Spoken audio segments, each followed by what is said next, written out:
du peuple sénégalais. Mais je voulais vous rassurer, vous, cette grande muette, que Dieu vous garde et que Dieu vous bénisse. Nous allons trouver un dénouement heureux à cette situation. Nous sommes des acteurs politiques. Nous sommes un peuple mûr. Dañuy sàkku ci yéen nag que vous puissiez nous accompagner. Mais à vous, le peuple sénégalais, bàyyi leen xel ci lu mu leen wax. Si on ne s'entend pas, que personne vienne dire que gisee ko woon noonu wala dégg ko woon noonu. Kon nag maa ngi sàkku tamit ci tous les acteurs politiques de tous bords, y compris suma mbokk yu nekk biir opposition ñu seq ak ñoom suñu Yewwi Askan Wi ak suñu F24. dama leen di ñaan ci yar ak teggin xoolaat leen seen taxawaay. Vous êtes des responsables et vous avez une responsabilité à assumer dans ce pays te xam ngeen ko. du ngeen ay xaleel te bu leen fooye seen xel. munu leen ne da ngeen bëgg a jiite réew mi toll fu mu toll tey nii nga ne du ngeen waxtaan loolu mënul nekk. suma baat ci kaw nag su ngeen ko defulee ëllëg lu fi munti am bu leen taxawaat ci kanamu askanu Sénégal ngeen ne da ngeen bëgg a jiite Sénégal déet bugg leen jiite Sénégal. dama ne lu kilifa diine yépp sant xam ngeen ko. au passage ñu ngi nuyu tous les chefs religieux de ce pays. toute religion confondue ñu ngi leen di nuyu di leen di ziar di leen di jox seen wàccuwaay. te may biiralaat wax ci nee naa kilifa diine wàccoo nañu ak askanu Sénégal. fu ñu naroon wax nañ fa. ñu naroon waxal wax nañ ak ñoom. lu ci des mooy que les acteurs fassent preuve de tenue et de retenue. mbokk yi am na ñu bëri ñu jàpp ni que président dina def 3e mandat. man mën naa juum wante man gëm naa ni que 3e mandat du am Sénégal. mais nañ ko teg ci yoon. nañu waxtaan te bàyyi nekk fii di jéem a xokkalante suñu biir. wala tubaab di wooye se faire peur jouer à se faire peur. loolu amul solo. amul benn solo. parce que xam nañ kañ lañuy commencer. mais xamuñu kañ lay jeex ak naka lay jeexee. kon nag mbokk yi lu tax may wax lu may wax nii. dañu nar a am élection présidentielle février 2024. gis naa ci ouverture dialogue bi parce que nekkuma fa woon dama doon xaar ñu jox ma les termes de référence lan la ñuy waxtaane parce que man lu ma tax a jóg dem naa ne ataaya déet man naan ataaya taxuma jóg lu ma tax a jóg mooy dem waxtaane Sénégal ak lan la ñu mën a def ba génn Sénégal ci guutu bu mu nekk nii.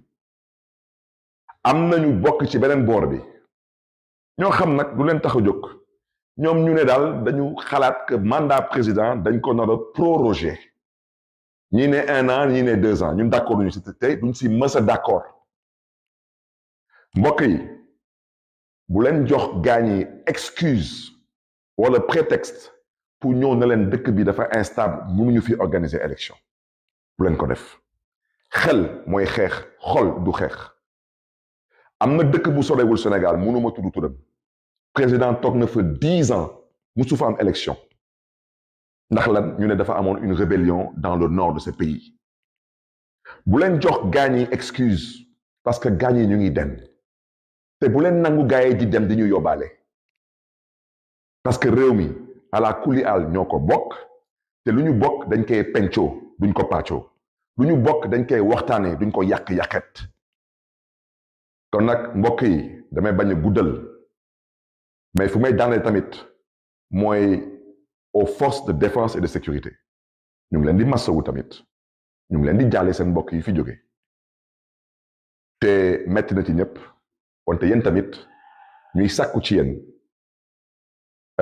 yenn yi su mën a ñàkk wax dëgg yàlla ngeen def seen kéem kattan mu ñàkk parce que yéen yaa leen choisir def maintien de l'ordre mënul ànd ak bouclier humain dañuy waxante dëgg mënu leen dem jëli xale bu ndaw mais da ngeen di ko utiliser comme bouclier humain loolu rafetul ci image du Sénégal.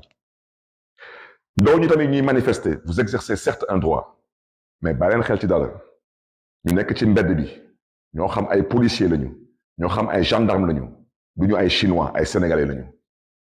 nous sommes des voisins nous sommes des parents dara jaru fi yenn yi nañ ko rafetal parce que lu jeex na te lii jeex na buñ ko yàq nañ ci ànd ak xel nañ ci ànd ak dal nañ ci ànd nag ak fermeté parce que suñu demee ba egsi fi tey nii c'est parce que wolof njaay nee na lu ëpp tuuru moo tax président Macky Sall fu may daanalee mooy bàyyil xel ci loolu Sénégal ji te xam nga fuñ lay xaare te wax naa la ko comme ne nga nañ la ko ñaan ci njëkk man mii Barthélémy Dias ñaan naa la ko ñetti yoon ci njëkk en tant que maire de Dakar en tant qu'acteur politique en tant que jeune frère mbokk yi loolu moo nekkoon kàddu yi di ñaan yàlla di suñu borom yàlla na yàlla yokkal sutura Sénégal yàlla na yàlla aar Sénégal yàlla na leen yàlla may tawfiix.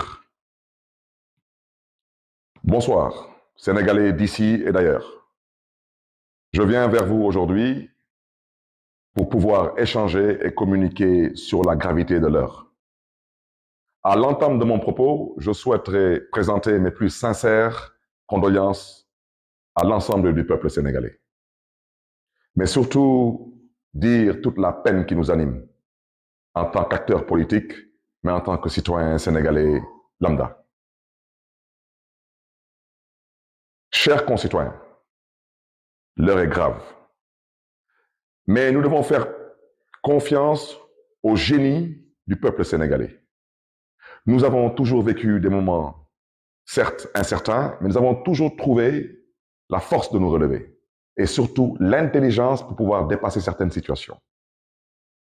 Aujourd'hui, je ne souhaiterais pas commenter cette parodie de justice qui a plongé le Sénégal dans cette situation chaotique et malheureusement incertaine. Nous avons toujours dit que la justice sénégalaise est à l'origine de quasiment tous les maux dont souffre actuellement le Sénégal. Cette justice, je ne parlerai pas de sa condamnation, parce qu'il n'y a pas de condamnation. Nous avons assisté à une volonté manifeste de vouloir verser dans une disqualification, voire une élimination d'un acteur politique de premier plan. Et je voudrais dire que nous sommes aujourd'hui au 3e, voire au 4e cas. Et ça ne peut plus continuer. Et l'objectif recherché dans cette parodie de justice, c'est de trouver les voies et moyens de créer les conditions d'organiser une sélection et non une élection en 2024, surtout concernant l'élection présidentielle qui est tant attendue par le peuple sénégalais. C'est la raison pour laquelle j'aurais souhaité interpeller directement M. le Président de la République, M. Macky Sall. Il n'y a pas de problème juridique concernant les hommes politiques. Ce qu'il y a aujourd'hui, c'est la volonté d'un homme qui est en train de s'abattre sur d'honnêtes citoyens, sur des leaders politiques qui n'ont peut-être commis qu'un seul crime, c'est de nourrir une ambition de servir leur pays. Et cela n'est pas honorable dans une démocratie qui se respecte. C'est la raison pour laquelle, Monsieur le Président de la République, je prends l'opinion nationale et internationale à témoin. Vous avez, lors de l'ouverture du dialogue national, vous avez, concernant la question du 3e mandat, vous avez dit que on n'a qu'à vous le demander en tout respect et en toute courtoisie. Et qu'il n'est pas question que vous acceptiez que certains vous le demandent par la force.